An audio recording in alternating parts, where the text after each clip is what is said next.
दोस्तों, कैसे हैं आप लोग? आशा करते हैं अच्छे होंगे। तो आज हम चक्रवृद्धि ब्याज का क्वेश्चन लेके आए हैं। कंपाउंड इंटरेस्ट कैसे निकालेंगे चक्रवृद्धि ब्याज। चक्रवृद्धि ब्याज होता क्या है? तो ब्याज का ब्याज वही कहलाता है चक्रवृद्धि ब्याज। तो चक्रवृद्धि ब्याज में हम क्या करते हैं? सबसे पहले मिश्र धन ज्ञात करते हैं।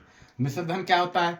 तो मूलधन और जो उसका ब्याज होता है वही होता है ये मिश्र धन। और तो समझते हैं। क्वेश्चन है कि 50,000 की राशि पर 10% वार्षिक दर से 2 वर्ष का चक्रवृद्धि ब्याज कंपाउंड इंटरेस्ट निकाले। अब वार्षिक बोल रहा है तो 2 वर्ष का पूछ रहा। तो सबसे पहले हम देखेंगे मूलधन कितना दिया है 50,000, तो लिख देंगे मूलधन बराबर 50,000 रुपया। ठीक है, 10% वार्षिक दर से। दर क्या दिया है? 10%। दर हमारा है 10%। ठीक, और समय दिया है 2 वर्ष। यहां लिख देते हैं समय। समय कितना दिया है? 2 वर्ष। ठीक है, अब क्या करते हैं? सबसे पहले मिश्रधन निकालेंगे। चक्रवृद्धि ब्याज निकालने के लिए पहले मिश्रधन निकालते हैं, तब चक्रवृद्धि ब्याज निकलता है। तो चक्रवृद्धि ब्याज का फॉर्मूला क्या होता है? देखो, सॉरी, मिश्रधन का ना,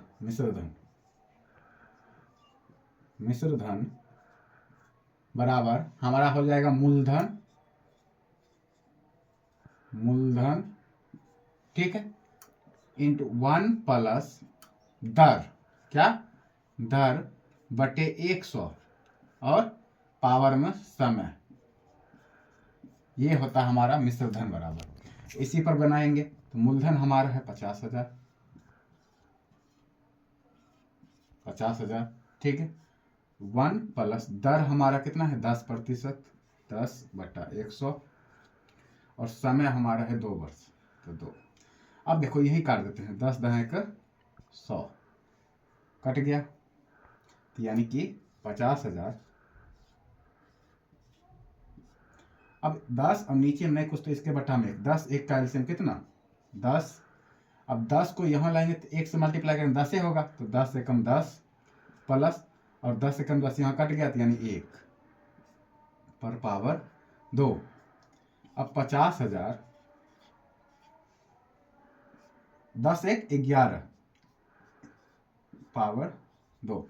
अब हम जानते हैं, देखो पावर का जब x पर पावर 2 रहता है तो हम इसको क्या लिखते हैं? x गुने x 2 बार लिखते हैं, तो पावर में 2 है, तो यानी कि 50,000 गुने 11/10 गुने 11/10। अब देखो 1 0 1 0 कट गया, ये 0 से ये 0 कट गया। अब हम इसको मल्टीप्लाई कर देंगे, कितना हो जाएगा? 500 गुने 11 गुने 11। अब मल्टीप्लाई करते हैं तो देखिए 500 को 11 से, तो 0 0 5, फिर ये 0 0 5, 0 0 5 5, तो 5500 आ गया। कितना आ गया? 5500। अब फिर 5500 को, यानी इसको इससे मल्टीप्लाई किए, अब इसको इससे करते हैं, 11 से मल्टीप्लाई कर देंगे, तो 0 0 5 5, फिर 0 0 5 5, यानी 0 0 5 5 5 10 0 बाकी 1 5 1 6, यानी कि कितना आ गया? 60,500। तो यहाँ हम इसको लिख देंगे बराबर 60,500। तो ये 60,500 क्या निकल गया हमारा? मिश्रधन। तो यहाँ लिख देते हैं मिश्रधन बराबर 60,500 रुपया। ठीक है, तो मिश्रधन निकल गया, यानी मूलधन और ब्याज दोनों मिलाकर होता है मिश्रधन। अब हम क्या करते हैं? अब हम निकालते हैं चक्रवृद्धि ब्याज। तो लिखते हैं चक्रवृद्धि ब्याज, वृद्धि ऐसे होता है, ब्याज बराबर, चक्रवृद्धि ब्याज बराबर क्या होता है? तो मिश्रधन और माइनस मूलधन। मिश्रधन माइनस मूलधन, तो हमारा मिश्रधन कितना है? 60,500। इसमें माइनस हो जाएगा हमारा मूलधन। मूलधन कितना है? 50,000।